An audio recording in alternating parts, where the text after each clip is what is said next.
নমস্কার বন্ধুরা, তথ্যমিত্র ইউটিউব চ্যানেলের পক্ষ থেকে তোমাদের সবাই আজকে এই ভিডিওতে আমরা আলোচনা করব ত্রিপুরায় সরকারি কর্মচারীদের ডিএ সংক্রান্ত গুরুত্বপূর্ণ খবর প্রকাশিত হয়েছে এবং যে খবর তোমাদের প্রত্যেকের জন্যই খুবই খুশির খবর রয়েছে। সম্পূর্ণভাবে দেখতে থাকো, অনেকগুলো নতুন নতুন তথ্য এখানে উঠে এসেছে। দেখো, এখানে বলা হচ্ছে বকেয়া ডিএ ডিআর মুখ্যমন্ত্রী, অর্থমন্ত্রী, মুখ্য সচিবকে চিঠি। অর্থাৎ অবশেষে মুখ্যমন্ত্রীকে, অর্থমন্ত্রীকে এবং মুখ্য সচিবকে চিঠি পাঠানো হয়ে গেছে।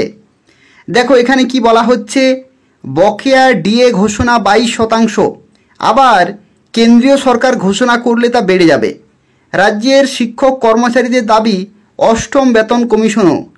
আসছে বিধানসভার অধিবেশনের আগে দাবিগুলো জোরালো করল বিভিন্ন সংগঠন। ষোড়শ অর্থ কমিশন গঠনের আগে বকেয়া মিটিয়ে দেওয়া দাবিও করল সমন্বয় ভবন। ত্রিপুরা কর্মচারী সমন্বয় কমিটি এইচবি রোডের পক্ষে রাজ্যের মুখ্যমন্ত্রী, অর্থমন্ত্রী ও মুখ্য সচিবের কাছে কিন্তু চিঠি দেওয়া হয়েছে। অর্থাৎ দেখো, অবশেষে চিঠি কিন্তু পাঠিয়ে দেওয়া হয়েছে মুখ্যমন্ত্রীকে, অর্থমন্ত্রীকে এবং মুখ্য সচিবের কাছে, এবং তাতে 11 দফা জাতীয় ও 14 দফা রাজ্যের দাবি উত্থাপন করা হয়েছে এবং সারা রাজ্যের প্রতিটি জেলায় জেলায় শিক্ষক কর্মচারীরা ওই উত্থাপিত দাবির ভিত্তিতেই গণ অবস্থান কর্মসূচি গ্রহণ করেন। আগরতলায় কর্মসূচি সংগঠিত করা হয়নি, কিন্তু রাজ্যের অন্যান্য জায়গায় কর্মসূচি সংগঠিত করে টিইসিসি এইচবি রোড শক্তির মহড়া দিয়েছে। ইতিমধ্যে সংশ্লিষ্ট জানিয়েছেন, কুমারঘাট, আমবাসা, খোয়াই, সিপাহীজলা, উদয়পুর ও বিলোনিয়ায় গণ অবস্থানগুলোতে কর্মচারী শিক্ষকদের অবস্থান ছিল চোখে পড়ার মতো।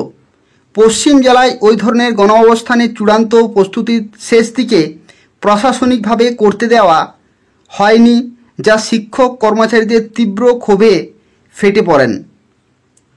পরবর্তী দেখো, বলা হচ্ছে সংগঠন আশা করছে অষ্টম বেতন কমিশন সহ বকেয়া ডিএ ডিআর সহ অন্যান্য জরুরি দাবিগুলো রাজ্য সরকার যথাযথ গুরুত্ব সহকারে বিবেচনা করবেন। দেখো, এই যে তথ্যটি, এটা কিন্তু তোমাদের প্রত্যেকের জন্যই খুবই খুশির খবর রয়েছে। এখানে কি বলা হচ্ছে দেখো, সংগঠন আশা করছে যে অষ্টম বেতন কমিশন সহ বকেয়া ডিএ ডিআর সহ অন্যান্য জরুরি দাবিগুলো সরকার যথাযথ গুরুত্ব সহকারে কিন্তু বিবেচনা করবেন। টিএসিসি এইচবি রোড দাবিগুলো হলো যে বিভিন্ন দপ্তরের শূন্যপদগুলোতে প্রয়োজনীয় শিক্ষক কর্মচারী নিয়োগ। অর্থাৎ বিভিন্ন দপ্তরগুলিতে শিক্ষক এবং কর্মচারী নিয়োগ করতে হবে, এটা কিন্তু দাবি ছিল। পরবর্তী দাবি দেখো, সরকারি দপ্তরে কন্ট্রাকচুয়াল এবং আউটসোর্সিং প্রথায় নিয়োগ কিন্তু বন্ধ করা। কন্ট্রাকচুয়াল নিয়োগ করা বন্ধ করতে হবে এবং আউটসোর্সিং প্রথায় যে নিয়োগ প্রক্রিয়া সেগুলো কিন্তু বন্ধ করতে হবে। এবং পূর্বের বামফ্রন্ট সরকারের ন্যায় নির্দিষ্ট সময় অন্তর সমস্ত অনিয়মিত কর্মচারীদের নিয়মিত করতে কিন্তু হবে। অর্থাৎ বামফ্রন্ট সরকারের সময় যে নিয়ম ছিল যে নির্দিষ্ট সময় পর যারা অনিয়মিত কর্মচারী তাদেরকে নিয়মিত করা হবে, সেটা কিন্তু দাবি তোলা হয়। এবং শিক্ষক কর্মচারীদের পূর্বের মতো বছরে 2 বার ডিএ ডিআর ঘোষণা এবং আগামী অক্টোবরের মধ্যে বকেয়া 22% ডিএ প্রদান, প্রতিশ্রুতি অনুযায়ী কেন্দ্রীয় সপ্তম বেতন কমিশনের সুপারিশ কার্যকর করা এবং গ্র্যাচুইটি 10 লক্ষ টাকার পরিবর্তে 20 লক্ষ টাকা এবং ডাই ইন হারনেস প্রকল্পে পূর্বের মতো রুলস চালু এবং এমএসিপির যে ত্রুটিগুলো, সেই ত্রুটিমুক্ত দিকগুলো কিন্তু সংশোধন করতে হবে এবং ফিক্সড পে নিয়োগের ক্ষেত্রে টিআরবিটি, জিআরবিটি দ্বারা নিয়োজিত শিক্ষক কর্মচারীদের চাকরির প্রথম দিন থেকে নিয়মিত বেতনক্রম, অ্যাডহক প্রমোশনের সমস্ত জটিলতা দূর করে প্রতিটি দপ্তরে পদোন্নতির ব্যবস্থা কিন্তু করতে হবে।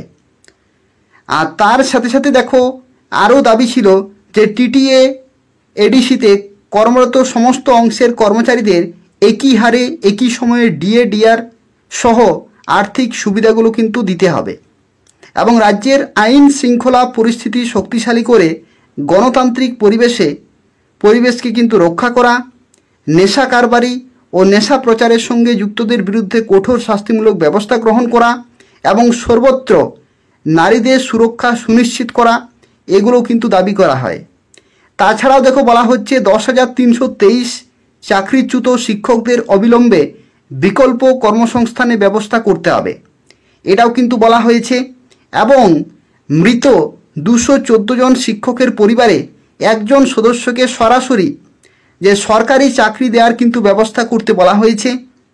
অনেকগুলো গুরুত্বপূর্ণ দাবি কিন্তু এখানে তোলা হয়েছে দেখো। তাছাড়া বলা হচ্ছে অনৈতিকভাবে দখলীকৃত সংগঠনের অফিসগুলো ফিরিয়ে দিতে হবে এবং বিদ্যাজ্যোতির নামে সরকারি বিদ্যালয়গুলিতে বৈষম্যমূলক শিক্ষা কিন্তু দূর করা।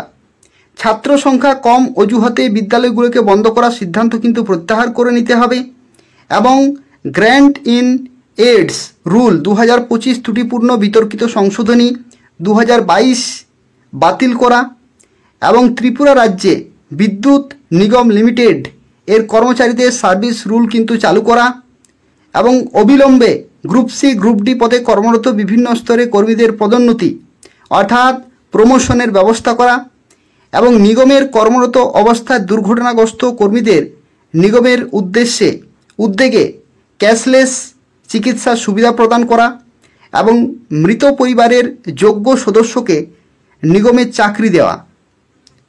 তাছাড়াও দেখো এখানে বলা হচ্ছে যে মুখ্যমন্ত্রী জন আরোগ্য যোজনার গাইডলাইন প্রকাশ করা ইত্যাদি।